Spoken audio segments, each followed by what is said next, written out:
السلام علیکم ورحمۃ اللہ وبرکاتہ۔ حضرت داؤد علیہ السلام۔ حضرت داؤد یہودا بن یعقوب کی اولاد میں سے تھے اور یہ 13 بھائی تھے۔ حضرت داؤد اس میں سب سے چھوٹے تھے، بدن بھی بہت ہی ہلکا تھا، دیکھنے میں کوئی خاص خوبی نظر نہ آتی تھی۔ پیشے کے لحاظ سے بھی ایک چرواہے تھے۔ وہ ہمیشہ ایک گوفن اپنے پاس رکھتے تھے۔ جب حضرت داؤد جالوت سے لڑنے کے لیے مقرر کیے گئے تو اس سے پہلے اللہ تعالیٰ نے حضرت اشمعیل کی طرف وحی نازل کی کہ جالوت کا قاتل ایشیا کے بیٹوں میں سے ہے اور فلاں جرح اس کے تن پر فٹ ہو گئی۔ تو پیغمبر ایشیا کے گھر تشریف لے گئے اور اس کے سب بیٹوں کو طلب کیا۔ باپ نے اپنے 12 بیٹوں کو حاضر کیا، یہ سب ایک سے ایک بڑھ کر اور بلند تھے، یہ جرح کسی کے بھی جسم پر برابر نہ بیٹھی۔ تب حضرت اشمعیل نے پوچھا، تمہارے اور کوئی بیٹا ہو تو حاضر کرو۔ باپ نے کہا، میرا ایک بیٹا اور بھی ہے، لیکن وہ تو سب سے چھوٹا اور دبلا پتلا ہے، آنکھیں زرد اور جسم معمولی ہے، جنگل میں بکریاں چراتا پھرتا ہے۔ جب حضرت داؤد کو جرح پہنائی گئی تو وہ ان کے جسم پر بالکل ٹھیک آ گئی۔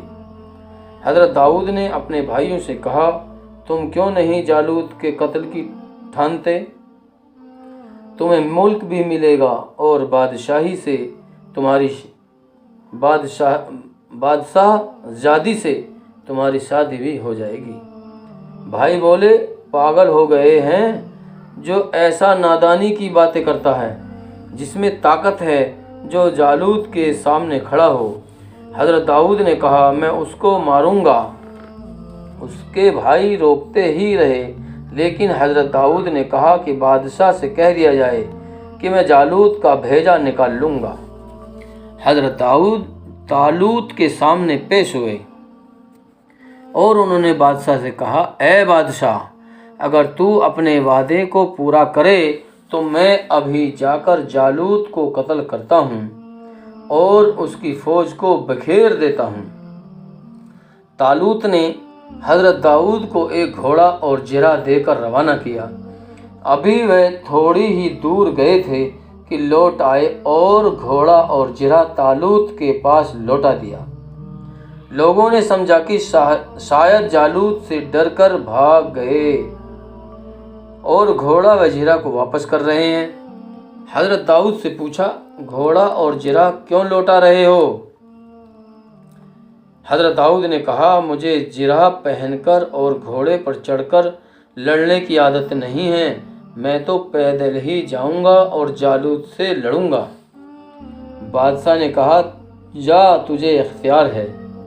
حضرت داؤد نے اپنا توبڑا اور گوفن بغل میں دبایا اور لاٹھی ہاتھ میں لی اور جالوت کے مقابلہ میں جا کھڑے ہوئے۔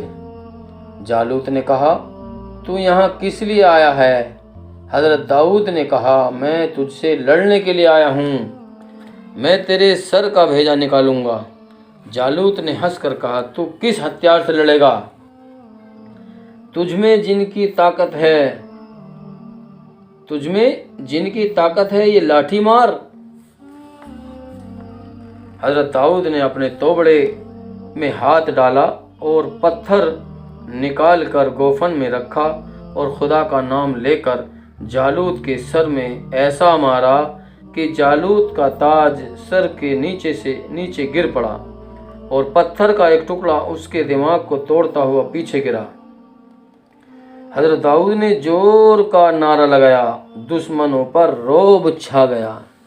حضرت داؤد نے جالوت کا سر اس کے تن سے کاٹ کر الگ کر دیا۔ پھر کیا تھا، فتح کا دروازہ کھل گیا اور طالوت کی فوج کو فتح حاصل ہوئی۔ کچھ دنوں کے بعد حضرت داؤد نے بادشاہ سے کہا کہ اپنا وعدہ پورا کرو۔ اس کے بعد بنی اسرائیل کے بزرگ لوگ اپنے پیغمبر کے پاس پہنچے اور پھر بادشاہ کی بیٹی حضرت داؤد کے نکاح میں آئی۔ حضرت داؤد کی شہرت عام ہو گئی، لوگوں کے دلوں میں ان کی محبت پیدا ہو گئی۔ طالوت کے مرنے کے بعد بنی اسرائیل کی سلطنت حضرت داؤد کے حصے میں آئی اور چھوٹے بڑے سب نے ان کے حکم پر چلنے کا فیصلہ کیا۔ حضرت داؤد سے پہلے کہتے ہیں کہ ایک گھرانے میں نبی اور ایک گھرانے میں بادشاہ ہوتا تھا، مگر حضرت داؤد نبی اور بادشاہ دونوں ہوئے۔ جب انہیں باقاعدہ خلافت ملی تو خدا تعالیٰ نے ان پر اپنی کتاب زبور اتاری، جس میں نصیحتیں تھیں اور ہمت بھری باتیں۔ اللہ تعالیٰ نے حضرت داؤد کو ایسی اچھی آواز دی تھی کہ جس وقت وہ سوز کے ساتھ زبور پڑھتے تھے تو جانور اور چڑیاں، یہاں تک کہ جنگلی جانور بھی ان کے پاس جمع ہو جاتے تھے اور وہ ایک دوسرے کو کچھ نقصان نہ پہنچاتے۔ حضرت داؤد بڑے ہی عبادت گزار اور دل کے نرم تھے، غریبوں اور محتاجوں پر مہربانی کرتے تھے۔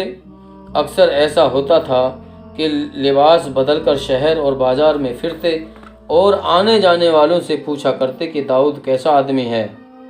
ایک دن ایسا ہوا کہ حضرت داؤد بازار میں جا رہے تھے، ایک فرشتہ مسافر کی شکل میں آیا۔ جب حضرت داؤد نے ان سے پوچھا کہ داؤد کیسا آدمی ہے تو فرشتے نے کہا اگر داؤد میں ایک عیب نہ ہوتا تو بہت ہی اچھا آدمی تھا۔ حضرت داؤد نے کہا وہ عیب کیا ہے؟ فرشتے نے کہا اگر اس کی خوراک بیت المال میں سے نہ ہوتی تو وہ بہت ہی بہتر آدمی ہوتا۔ فرشتے کی اس بات سے حضرت داؤد چونکے اور اللہ تعالیٰ سے کہا یا الہی مجھے کوئی ایسا پیشہ بتا جس سے میری اور میرے بال بچوں کے گزر بسر کا سامان ہو سکے۔ اللہ تعالیٰ نے ان کو چرھا بنانے کا علم دیا اور لوہے کو ان کے ہاتھ میں نرم کر دیا۔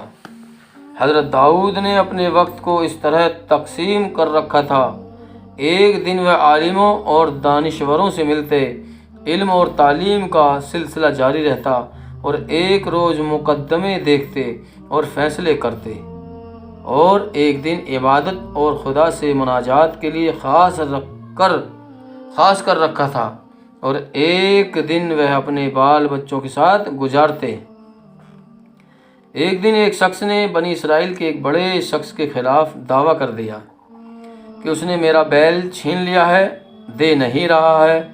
مدعا علیہ نے انکار کر دیا۔ حضرت داؤد نے مدعی سے گواہ طلب کیے، وہ گواہ پیش نہ کر سکا، لیکن حضرت داؤد کے دل پر اس کی سچائی اور اس کے رونے سے بڑا اثر ہوا، لیکن گواہی کے بغیر وہ کوئی حکم نہ دے سکے۔ حضرت داؤد جب رات میں سوئے تو خواب میں دیکھا کہ مدعی کا دعویٰ سچا ہے اور مدعا علیہ قتل کر دینے کے لائق ہے۔ دوسرے دن حضرت داؤد نے یہ فیصلہ کیا کہ مدعی کو اس کا بیل دے دیا جائے۔ مدعا علیہ نے کہا آپ بغیر ثبوت اور گواہی کے مال دلا رہے ہیں، آخر یہ کس شریعت میں ناجائز ہے؟ اس فیصلے پر شہر کے دوسرے لوگوں کو بھی حیرانی ہوئی۔ حضرت داؤد نے فرمایا اب میرے حق میں بہتر یہ ہے، اب تیرے حق میں بہتر یہ ہے کہ بیل بھی دے اور اپنا مال بھی دے۔ اس حکم سے لوگوں کی اور بھی حیرانی بڑھی اور مدعا علیہ چیخنے چلانے لگا کہ آپ پیغمبر ہو کر مجھ پر ظلم کر رہے ہیں۔ تیسرے دن پھر حکم دیا کہ اپنا مال اور بال بچے اور مال اسباب سب مدعی کے حوالے کر دے، میں تجھے قتل کروں گا۔ شہر کے لوگ دانتوں سے میں انگلیاں دبائے حیران رہ گئے۔ حضرت داؤد نے مدعا علیہ کو گرفتار کرایا اور شہر میں اعلان کرا دیا کہ کل سب لوگ شہر میں جمع ہو جاؤ۔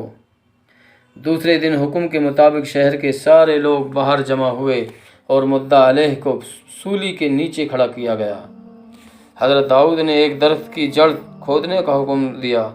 وہاں مدعی کا مرا ہوا باپ دفن تھا، اس کے ساتھ ایک چھری جس پر مقتول کا نام کھدا ہوا تھا پائی گئی۔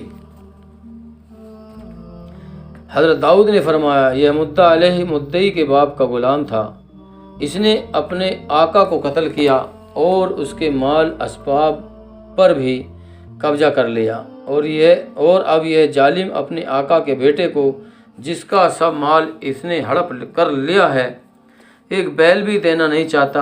اس لیے خدا کے حکم کے مطابق ہم اسے قصاص میں قتل کرتے ہیں اور یہ سب مال مدعی کو دلواتے ہیں۔ اس فیصلے کے بعد لوگوں کے دلوں پر حضرت داؤد کی کچھ ایسی ہیبت چھا گئی کہ وہ تنہائی میں بھی شریعت کے خلاف چلنے کی ہمت نہیں کر سکتے تھے۔ قرآن میں ہے، ہم نے اس کی بادشاہی کو مضبوط کیا اور اسے ہمت عطا کی اور دو ٹوک بات کرنے کی قدرت بخشی۔ محترم بزرگ دوستو، ہمارا channel all rounder Rajput subscribe کریں، لائک کریں، شیئر کریں۔